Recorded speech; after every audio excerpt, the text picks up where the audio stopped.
All right, how's everybody doing? This is the Comic Samurai. I want to welcome you to my next video. And tonight we're going to be doing something a little bit different. Tonight we're going to be continuing my series on comics I wish I could have shown. These are the comics that I got out for other videos with different themes, and for one reason or another they just didn't make the cut, whether it be for time or they just didn't fit the narrative that I was trying to lay out.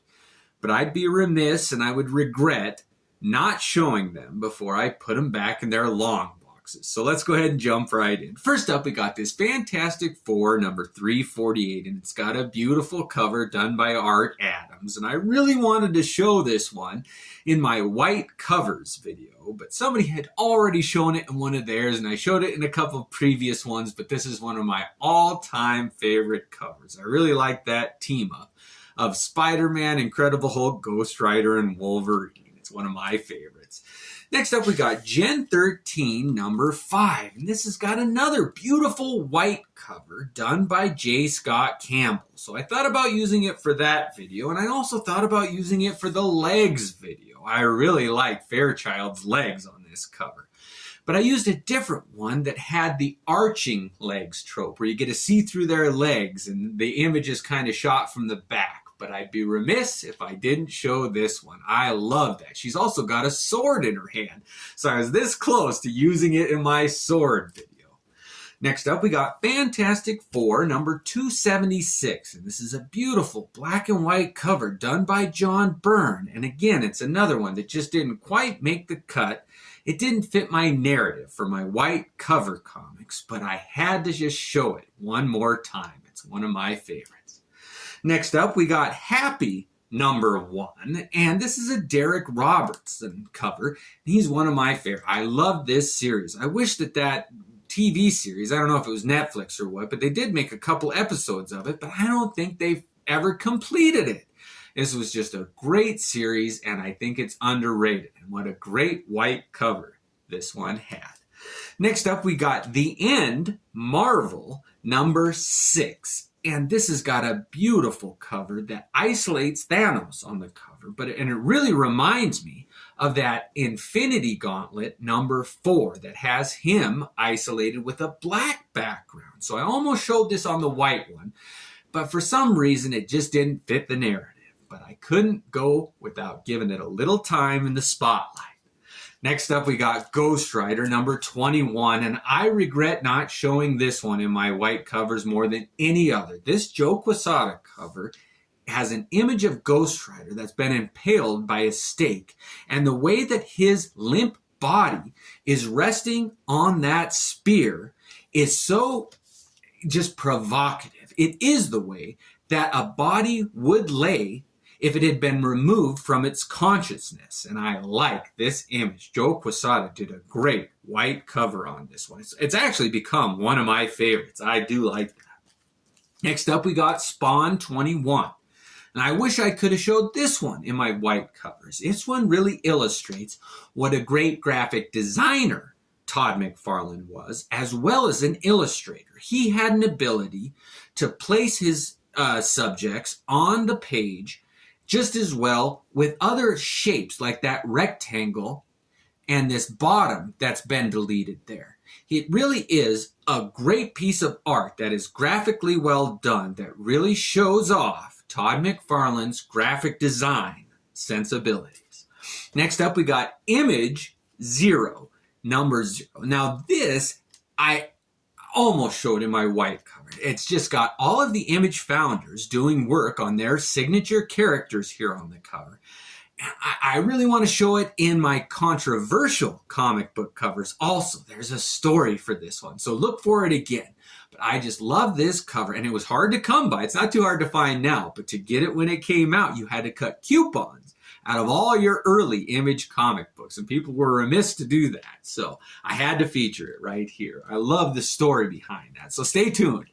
Next up, we got Alpha Flight number 11, and this has got a beautiful cover done by John Byrne. And I almost showed this one in my legs cover, but for some reason, Alpha Flight just wasn't that exciting. This wasn't that colorful, or the perspective wasn't great, and it wasn't quite an arching legs trope.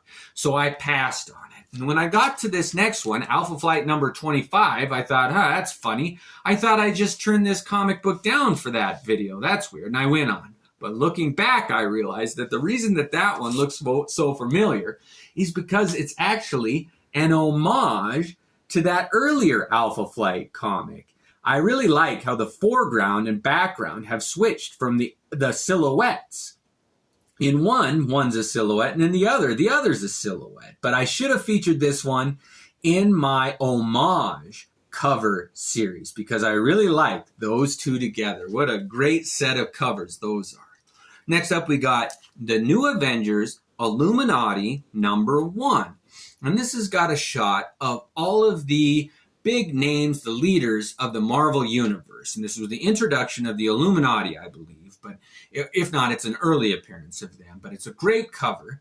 And I just thought, well, it'd be a fine one. But I didn't realize that this New Avengers #44 was an homage. And it introduced that Secret Invasion storyline.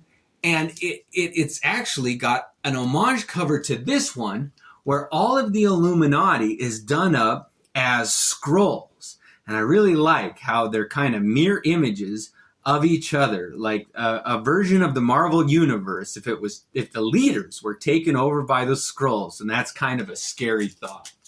Next up, we got Superman Batman #4. And this has got one of my all-time favorite Ed McGuinness covers. He is such an underrated artist. I like his style. But what gets me on this one is that Superman and Captain Marvel, Shazam, are going head-to-head, and Hawkman and Batman are going at it. And I'll buy any comic where those single fights are going on, but to have both of them going on the cover, I loved it. And I wanted to feature this one in my punching comic covers video so bad, but it didn't show a punch landing. And that's what I like, where you get to see the impact and someone's reaction to getting punched, or the moment before impact where it's just like they can see the punch coming. In any event, it just didn't make the cut, but I couldn't put it away before I gave it a little time in the sun. Next up, we got Spectacular Spider-Man #120, and this is one of those Marvel 25th anniversary covers. And I almost featured this in one of my favorite Spider-Man covers, and I should have. I really love this cover.